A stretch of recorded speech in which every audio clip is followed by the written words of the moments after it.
amável e carinhoso do Padre Hermes, saudar todos vocês aqui em nome da minha companheira dele, aqui meus dois manos, o Márcio e o Maurício, saudar o José Luiz Marques, que foi nosso secretário municipal, saudar o Padre Edson, em nome do Padre, em nome do Padre Edson, saudar aqui todos vocês que comparecem para esse momento, né?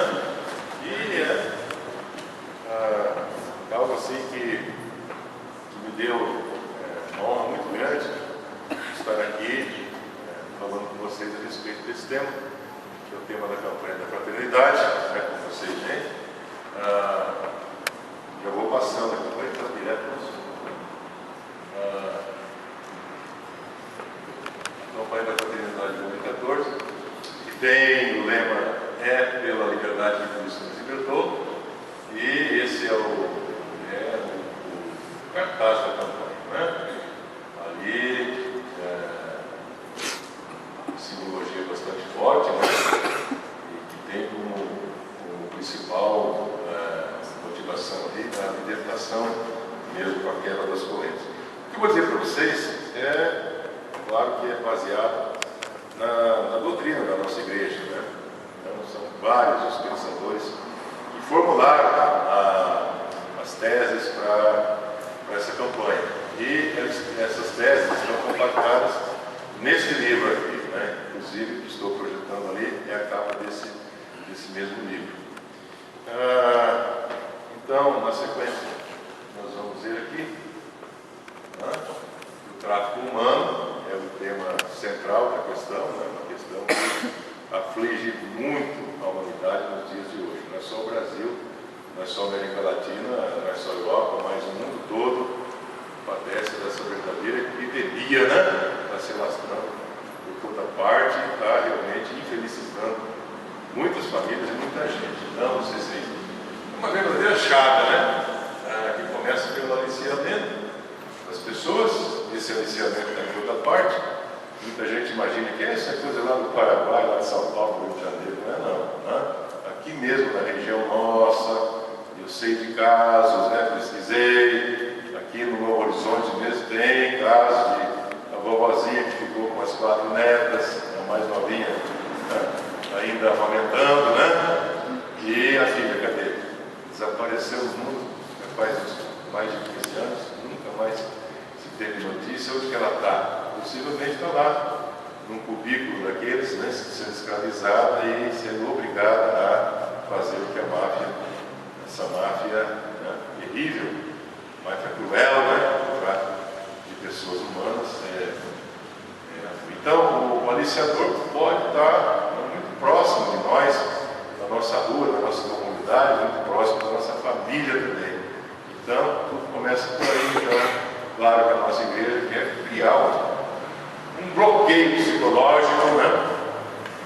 Aliás, criar assim uma consciência muito forte a respeito desse assunto, para que os nossos jovens, moças e rapazes, principalmente, façam um bloqueio psicológico, né, para evitar o aliciamento. Muito bem. Aí o aliciamento vai para a apropriação das pessoas, aí então todo tipo de violência, em nome do quê? Do lucro, né? E a expansão que não para de acontecer. Né? Tem muita gente envolvida nessa tragédia, né? Afeta homens, mulheres, adolescentes, crianças, pelo mundo todo. Ali, vocês estão vendo aqui essa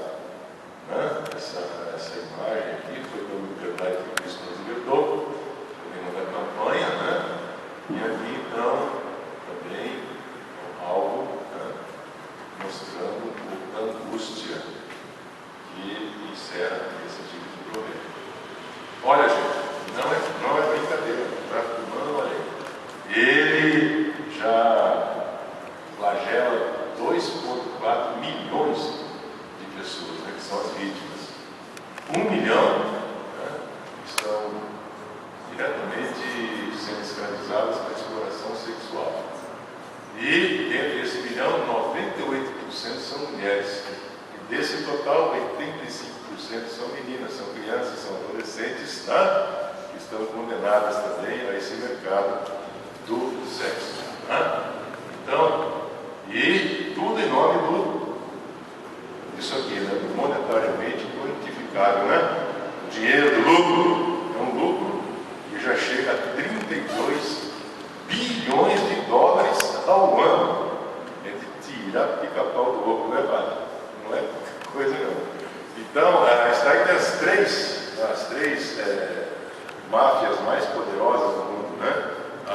narcotráfico, o mercado de armas e o mercado de pessoas, e também a igreja chama de tráfico de pessoas. No Brasil, 2/3 dos inquéritos policiais tem alguma coisa a ver com esse tipo de problema, não é pouca coisa também, então o problema está realmente entre nós. Há pouco tempo, 75 mulheres brasileiras chegaram até a Europa, e grande parte delas meninas, jovens, adolescentes, né? E foram submetidas a esse tipo de violência, a esse tipo de tráfico, e não é pouca coisa. Então, o Papa Francisco, então, alerta, né? Isso é uma atividade nova, uma vergonha para as nossas sociedades que se dizem civilizadas, né? A verdadeira lição que ele faz para a sociedade atual. Então aí vocês veem as imagens do tráfico humano. Outra pessoa se torna vítima a cada 30 segundos. Né? Ali então, um pouco também da campanha, e aqui o destino das pessoas, né? Do Brasil, aqui um pouco para a Venezuela, né? mas é para a Europa mesmo, né? O destino das pessoas. Aqui Portugal, França, Espanha, Itália, França, Venezuela, é para onde vão a maioria das pessoas que acabam sendo enredadas e submetidas a esse flagelo. Muito bem. Então a igreja, ela nos convida a refletir, a agir, a palavra de Deus, a agir fraternalmente, né? Todos somos responsáveis pelo bem de todos. Não cabe a indiferença, temos que agir.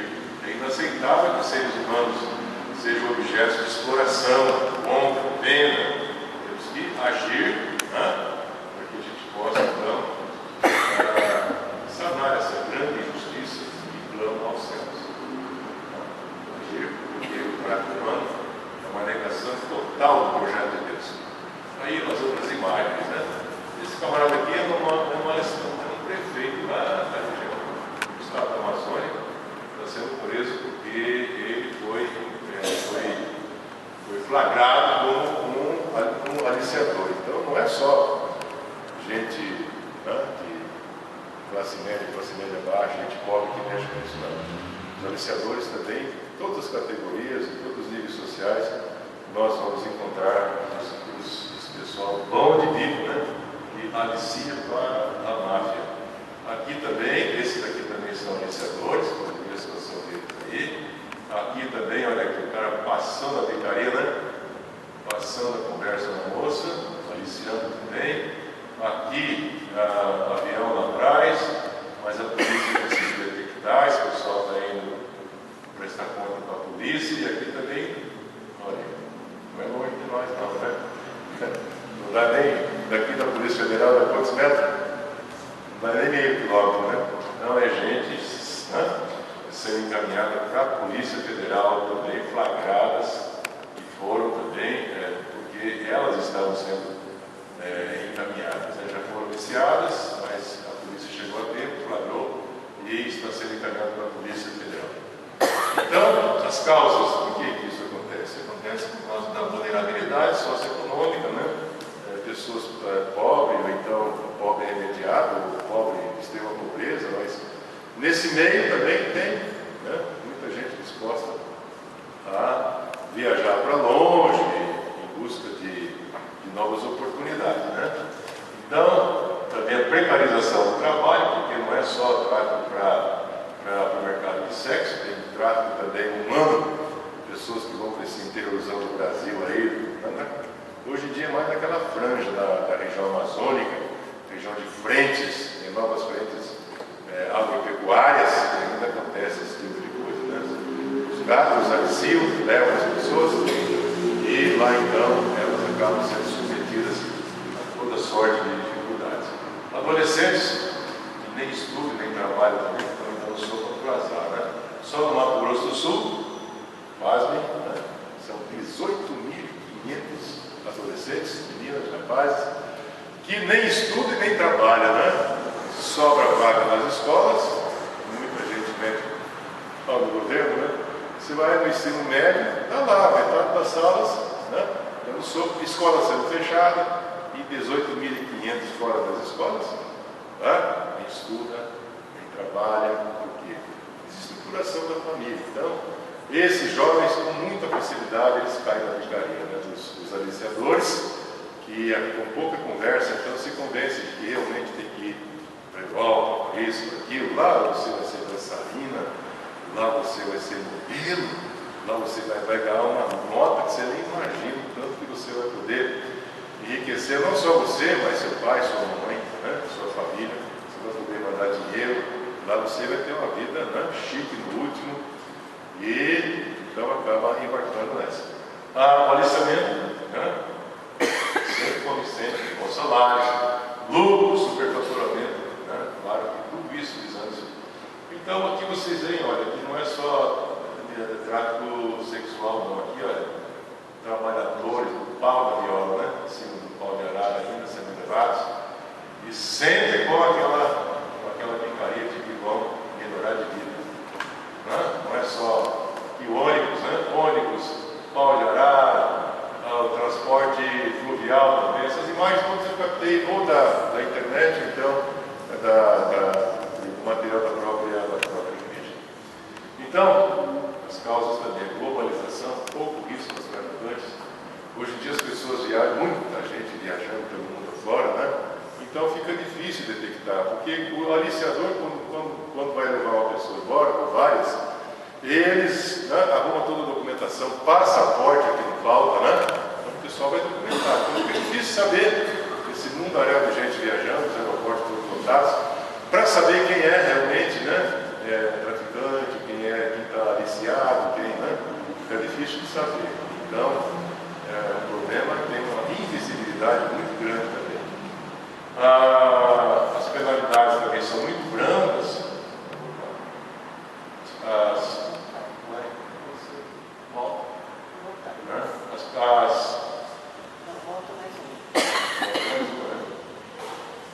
As penalidades são muito brandas ainda, né?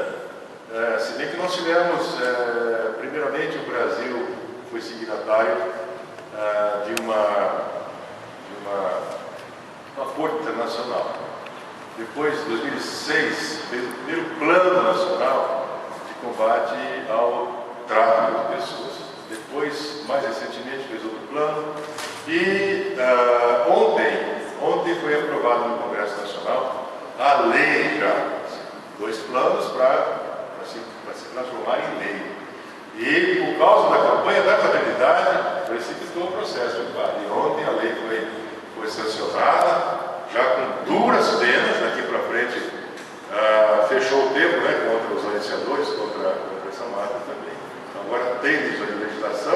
É um problema que se arrasta desde que a humanidade existe, tem sido um problema, né? Mas os governos, todo mundo, né, pouco se importar em fazer legislação consistente, séria, né, para poder punir com mais severidade. O Brasil, então, já conseguiu fazer a sua lei nesse sentido. Por coincidência, aprovou no dia de ontem, né?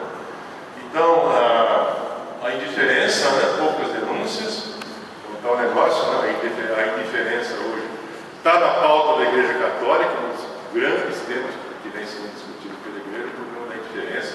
Isso está nos nossos hinos, isso está no discurso nas homilias, né? O Papa tem pegado pesado mesmo na questão da indiferença, né? Então, se mais gente denunciasse, o problema seria menor. Depois, o Papa Francisco fala, o sofrimento dos outros, será que não nos interessa? Não é responsabilidade nossa? Ele chama a atenção. Então, situação das vítimas, distantes de sua terra, de sua família, não é brincadeira, não. Quando ela chega no destino, é que ela vai perceber que ela foi aliciada, que ela foi enganada, que não era nada daquilo que foi combinado, né? É outra realidade. Então, quando chega o regime de confinamento humano, eu estou dizendo aqui, gente, mas não são todas as agências de viagens, não é todo mundo que faz aliciamento. Muita gente que viaja vai trabalha direitinho, volta dentro do combinado, né? Ajuda a família, consegue ter uma condição de vida melhor. Então tem que separar, né? Generalizar é cometer injustiça. Não estamos aqui de generalizando, estamos falando dessas 2.400.000 pessoas envolvidas nisso aí. Tá? Não é pouca coisa, muito bem. Então, tem que separar o joio do trigo aí. Quando chega lá o regime realmente de confinamento humano, né? Então, o que acontece? Chegou no destino? Chega lá, a moça, o rapaz, pensa que vai encontrar um ambiente luxuoso, uma mansão para morar, aquela coisa toda, aquilo que foi dito aqui, né? Quando chega lá, é aquele cubículo de quinta categoria, que não tem ventilação, não tem janela para eles não fugirem. Eles então não tem higiene, não tem saneamento, não tem absolutamente nada. A grande maioria é isso que eles vão encontrar lá, né? Situação bastante precária, desumana. E quando chega lá então, no primeiro mês, quando pensa que vai receber aquele salário, não tem salário, né?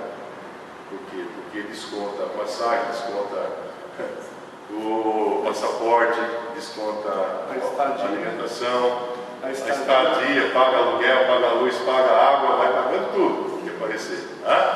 Então, no fim do mês, está devendo, e ainda juro, né? Está devendo muito mais do que recebe. Então, aí se instaura o quê? O regime de escravidão, ou semi-escravidão, alguma coisa análoga a isso, né? Então, o tratamento é degradante, né? E o constrangimento é pesado, o constrangimento não só físico, mas psicológico também. Depois nós vamos comentar melhor a respeito disso aqui. E a perda de direitos, claro, aqui, a perda de direitos. Né? Perde tudo, perde o passaporte, a primeira coisa que eles fazem é tomar o passaporte, tomar os documentos. Então a pessoa fica lá igual um peixe fora d'água, não pode reclamar para ninguém, porque não tem documento, não tem nada, não pode sair, se sai é vigiado, não pode telefonar. Se for dar o telefonema para a mãe, o leão de chácara está ali do lado, para ver o que ela vai dizer. É tudo controlado, é tudo vigiado, né? Aí tem revólver na história, tem navalha, né? Navalha é muito pesado mesmo. Então, trabalho exaustivo e trabalho aviltante, não é só no mercado do sexo, realmente trabalho muito pesado, né? Tem um pesquisador chamado Mário Silva, que fez esse roteiro todo por amostragem, visitou muitos desses locais, com muito cuidado, pegando informação aqui, informação ali e tal, e ele faz revelações, então, assim, toda aquela crueldade, né, que acontece nessa situação dos traficados, né? Depois eu vou comentar melhor sobre isso aí. Trabalho exaustivo, 10 horas, 12 horas, até 16 horas de trabalho. A gente vê não só no exterior, mas essas coisas acontecem aqui também, né? 16 horas é o regime de muitos bolivianos, muitos paraguaios que estão lá na capital de São Paulo trabalhando nas tecelagens, trabalhando nas malharias, trabalhando, enfim, depois vocês vão ver. Então, aqui, depois vamos ver alguma coisa da novela, né? Salve Jorge, que é para também a situação. Aqui está o dono, aqui está o leão de chácara, né? Está com a mão no revólver. Aqui estão as meninas se expondo, né? Trabalho noturno, bailarinas, isso, aquilo. Mas aqui você já vai ver a angústia, né? Porque sabe que era uma coisa e olha aqui pela expressão que vocês veem. Aqui também a expressão de angústia. Olha o ambiente que elas estão, olha o piso todo rachado, olha aqui, né? É muquifo mesmo, né? E a situação é essa. Olha aqui. Goteira para todo lado, infiltração, olha o banheiro como é que é, né? Então, olha aqui. E esse negócio também de acorrentar, de colocar mordaça, de não deixar sair, todo tipo de violência, né? Então, olha a situação das vítimas, elas são transformadas em mercadoria, né? Olha aqui, aqui colocaram um código de barra para mostrar que as coitadas são transformadas em mercadoria. Aqui também, aqui olha a mercadoria do supermercado. mercado, as coisas assim, né? Um produto de compra, de venda, de troca, um produto que está aí, né? Submetido a esse tipo de coisa. Aqui, o aliciador, ela tira 20% para ela e eu fico com o resto, fica com 80% trabalhada, né? Isso não acontece só lá no exterior, não, aqui também. Aqui para mostrar que foi transformada a mercadoria, aqui então é muito mais ainda, né? Não faz diferença entre a costela e a carne suína. E aqui também, aqui é chá de Jorge também, eu vou mostrar para vocês. Aqui uma amostra da angústia, né? Olha a situação dessa menina, olha o olhar dessa daqui, já diz muita coisa, né? A expressão de horror dessa daqui, e todas elas estão lá, né? Submetidas mesmo. Aqui, com mordaça, é isso aí que a gente vê, né? A rede de tráfico não perdoa ninguém, né? São crianças, 10 milhões realizam serviço doméstico de acordo com a Organização Internacional do Trabalho. 71% são meninas. E a exploração laboral e também a sexual. Nos anos 80, 20 mil crianças brasileiras foram doadas ao exterior. Doadas entre aspas, né? Muita doação aí fraudulenta também. Adolescentes, né? Então, a rede de tráfico envolve crianças, adolescentes, mulheres, homens e, né? Vocês vão ver depois, adolescentes, exploração laboral, sexual, aí entra a pornografia, caso noturno, mulheres, 75 mil brasileiros, como eu disse, traficadas para a Europa, 80% delas estão escravizadas ou fazendo trabalho análogo à escravidão. Homens, né? Escravos, por causa da precarização do trabalho, o endividamento, né? Muita gente ganha pouco, aí os gatos vêm, alicia, botam no caminhão, ônibus, sei lá o quê, levam para muito longe e lá então, em algumas fazendas, não estou aqui condenando lá o negócio, pelo amor de Deus. Tem muitos produtores rurais que têm coração, que têm algo que trata muito bem os seus funcionários. Mas tem uma minoriazinha, né? Em toda parte tem, né? Os filhos das trevas e os filhos da luz estão em toda parte, né, quase? O filho da treva também existe na zona rural, então, e acaba escravizando também, né? E são os neo-escravos, por causa da precarização do trabalho, não está só na zona rural, esse problema está aqui na zona urbana também, e sempre o endividamento, principalmente na zona rural. O camarada vai lá, quando chega lá, trabalhar 10, 12 horas por dia ou mais, e é o mesmo sistema, né? Como tem que comprar o feijão, comprar o arroz, comprar o que ele ganhou, né? Apesar de ter vertido mesmo o suor do seu rosto. Aí, quando ele fica devendo, aí entra a história do capanga, né? Você não sai daqui de jeito nenhum enquanto você não pagar essa dívida. Ele nunca vai pagar a dívida, né? Então, quantas situações dessas a gente já viu por esse Brasil afora. E nessa história também entra a questão dos órgãos humanos, né? As pessoas que são... Quando acontece isso, da pessoa ser envolvida por essa máfia criminosa, do tráfico humano, as pessoas que estão submetidas, elas são apropriadas. Os traficantes passam a ser donos daquela pessoa. Aquela pessoa passa a ser mercadoria, de troca, de venda, ela se destitui de tudo, ela perde completamente tudo. Todos os seus documentos, toda a sua dignidade, ela fica a mercê. Então eles usam essas pessoas não só para a prática do sexo, não só para o trabalho forçado, o trabalho exaustivo, mas também usam essas pessoas até para arrancar os órgãos delas e passar e vender. Vender caríssimo. Um órgão pode custar 40, 50, 60, até 100 mil reais. E o dinheiro vai para quem? Vai para o bolso dessas meninas, desses rapazes? Não, vai para o bolso do traficante, vai para o bolso da máfia criminosa. Então vocês vão ver aqui, olha, a promessa de uma vida tranquila, né? Olha o que acontece quando chega lá. Olha, né, a angústia desse casal aqui. O que estão fazendo? Trabalharia, trabalho super forçado, ganhando miséria, sendo escravizado. Olha aqui a situação também. Olha aqui os cais, né? Pau da viola mesmo. Olha aqui o trabalho forçado, todo mundo de vida indiana, coisa militarizada.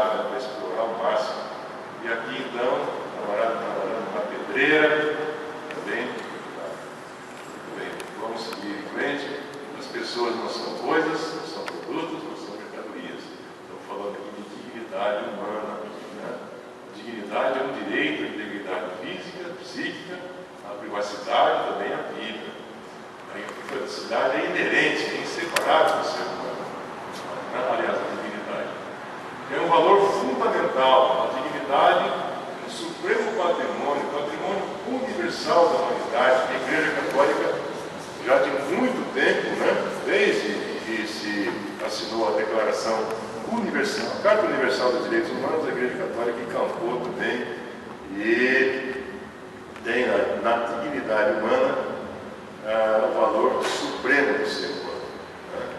A vida, a dignidade das pessoas. E isso também é a nossa Constituição, né, José?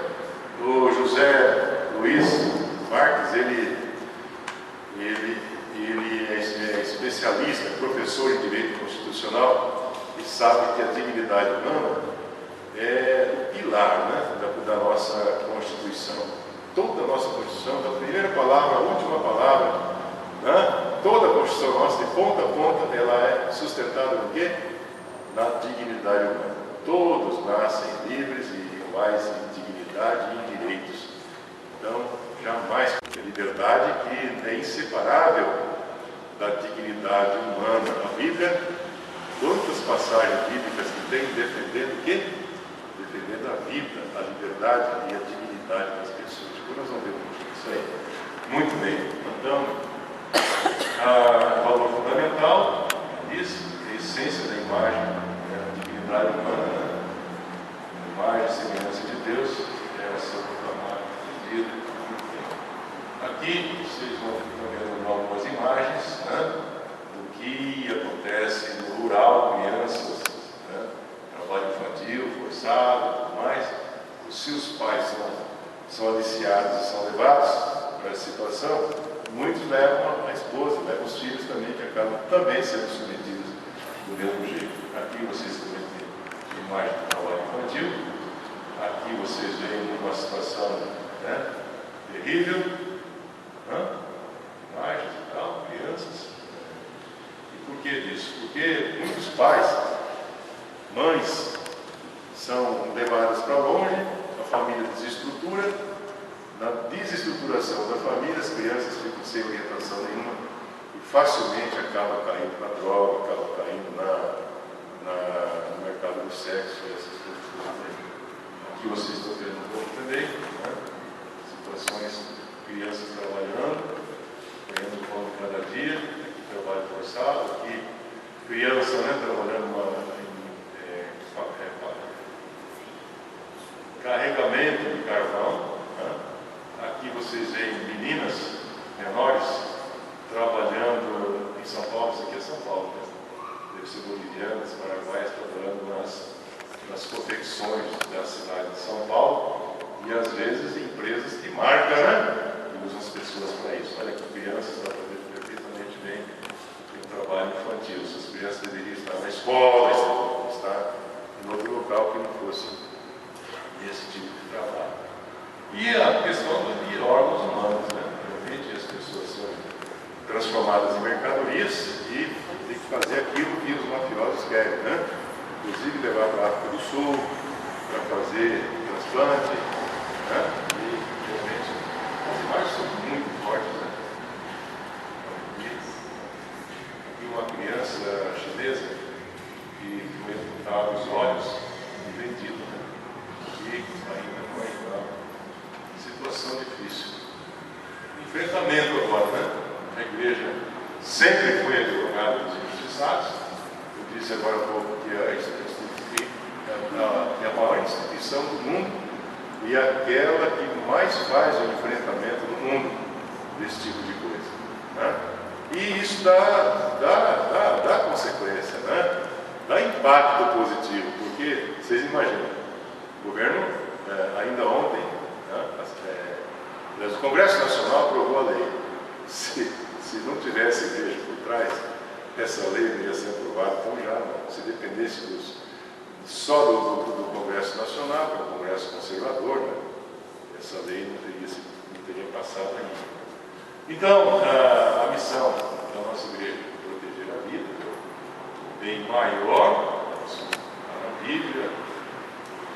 Nosso papel é denunciar mesmo, tráfico humano, trabalho escravo, exploração sexual, venda de órgãos, adoção ilegal, exploração sexual e assim por diante, né?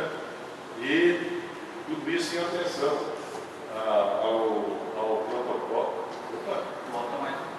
Isso, o protocolo de Palermo, que foi a Organização Mundial para fazer enfrentamento, começa lá em Malévola, na verdade, em 2000, né?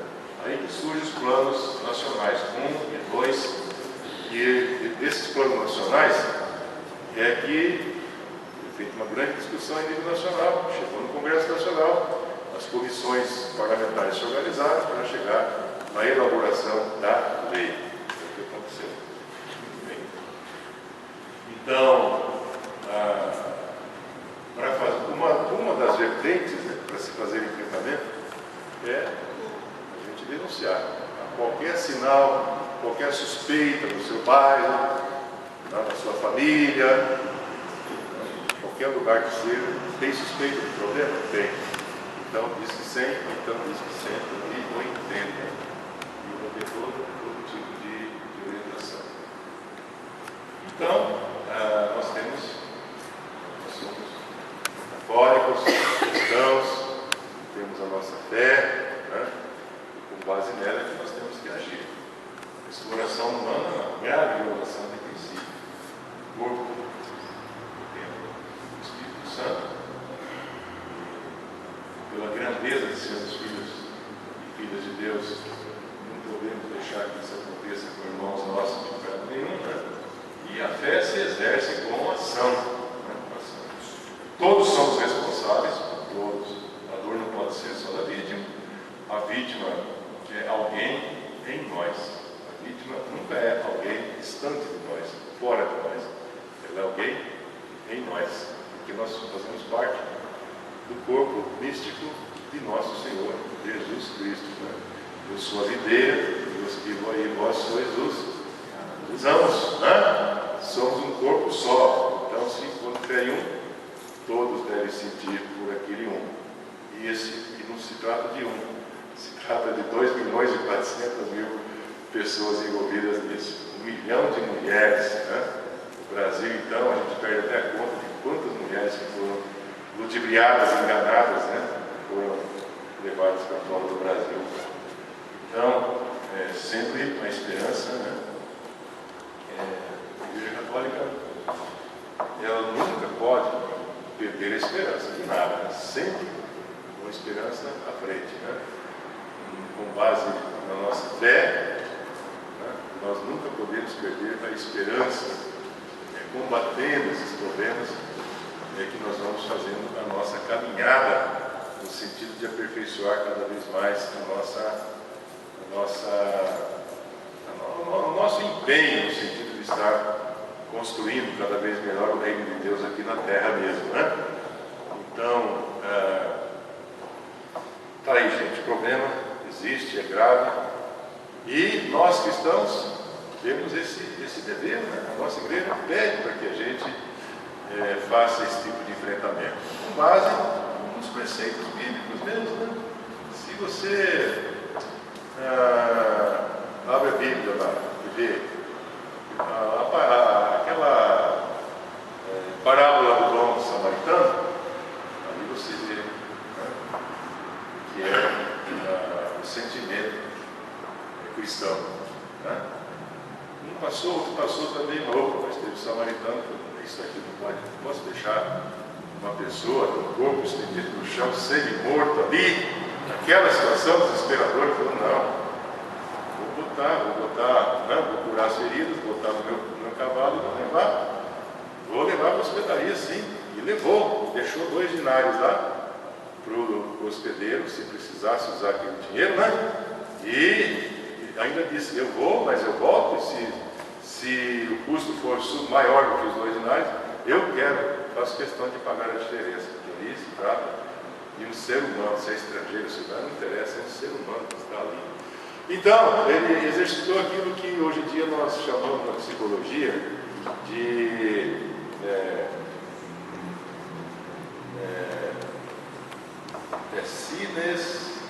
sinestesia, né? De sinestesia. O que é o sinestésico? Que é a pessoa que sente profundamente na alma a dor do outro, né? Como sentiu o bom samaritano, né? Então, que todos nós tenhamos essa capacidade de sentir profundamente na alma o que vem acontecendo com essa juventude, com mulheres, com homens, com crianças, né? Para que a gente possa, do jeito que a gente puder, fazer enfrentamento a esse crime organizado, né? Tem rotas para todo lado. No Brasil tem mais de 200 rotas desse tipo de crime, presente em vários estados. Aqui a nossa região é muito vulnerável por estarmos aqui na fronteira com o Paraguai, né? Uma fronteira muito ampla. Não é por ser o Paraguai, isso acontece em todo o país, não é por ser a Bolívia, acontece em toda parte. Mas tanto lá como cá tem trabalho infantil, tem os aliciadores cumprindo com esse papel de arrebanhar pessoas para levar para esse tipo de mercado, né? Mercado humano, coisa horrorosa. Ah? E lembrar uma outra passagem também bíblica. Cristo, quando ele voltou lá para a cidade dele, Nazaré, né? Chegou no templo assim, todo mundo fixou os olhos nele. Poxa, isso aqui é uma filha do carpinteiro, né? O que esse cara vai fazer aqui? Ele chegou a abrir o Antigo Testamento, abriu justamente em Isaías, né? E se eu não me engano, quem narra isso é Lucas, de 16 a 19, né? Capítulo 4.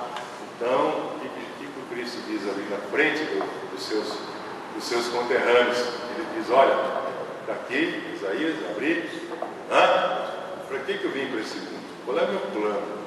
O que eu vim fazer aqui? Qual é o projeto meu?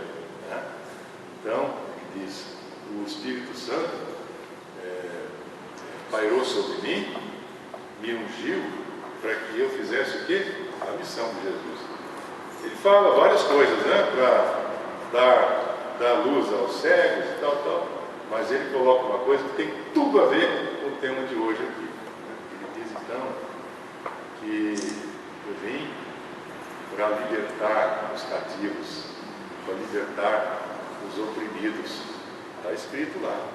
Então, se toda a nossa igreja tem essa grande missão de seguir a Cristo, então ali ele deixou essa mensagem para nós. Faça isso, né?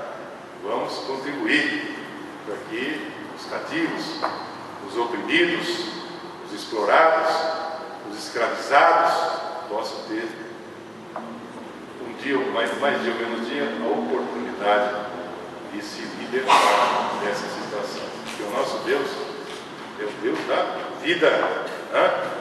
Vim para que todos tenham vida plena, vida abundante, né? A nossa fé abomina completamente qualquer tipo de opressão, qualquer tipo de escravidão, qualquer tipo de exploração.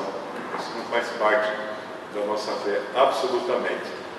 Então, se nós fazemos parte do corpo místico do nosso Senhor Jesus Cristo, nós temos então esse grande compromisso, né?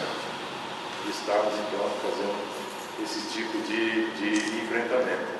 Agora, é claro, muita gente vem, participa e tal da igreja, reza, né? A gente reza todo domingo, né? Em casa, tudo mais, pede a Deus uma porção de coisas, tudo isso é muito bom, mas só que não completa, né? A nossa cristandade, ela se completa com a ação, né? Porque Tiago diz também claramente, né? Tiago, que a fé sem ação, sem obra, é uma fé morta. Então a nossa igreja tem que ser uma igreja do movimento, né? Uma igreja em ação, uma igreja militante, uma igreja que vai para cima, que faz o enfrentamento, né? Então a igreja nos coloca na parede. Poxa, é bom pensar, né? Exaltar o nosso Deus, claro, tudo isso é importante, mas além disso, né? Tem que se partir para a ação também. Nós temos que fazer alguma coisa em algum lugar para que a gente possa contribuir nesse enfrentamento, né? Porque aqui nesse livrinho ele diz o seguinte: olha, você pode até ir lá na igreja participar e tudo mais, né? Mas fisicamente, se você não entrar em ação, né? Fazer alguma coisa para enfrentar os problemas que aí estão, então você, né, está fora do corpo místico de Cristo, porque você pode estar fisicamente, mas não espiritualmente. Uma mensagem dura, mas vou fazer o quê, né? Não é minha, está aqui, né? Então, gente, o nosso Deus é um Deus da vida, é um Deus que quer libertar os oprimidos. Isso não está só em Isaías, não. Se você vê em Êxodo também, vamos encontrar algo interessante, né? Ali em Êxodo a gente vê Deus se manifestando. O que a gente sente, né? O coração dele é toda acolhida, né? Amizade, ele manifesta a sua fraternidade, né? Ele é complacente, ele é misericordioso, mas além de misericordioso, ele é ainda indulgente e libertador. O coração de Cristo também é libertador. Com essas palavras eu encerro e deixo à disposição, se vocês tiverem alguma pergunta que eu possa responder. Então, gente, não sou teólogo, sou geógrafo físico, estou aqui dando a contribuição, um pouco, e sempre com base na doutrina social da nossa igreja, né? E desculpe se a gente não completou melhor o tema, mas é o que eu podia apresentar para vocês humildemente aqui nessa noite. Muito obrigado.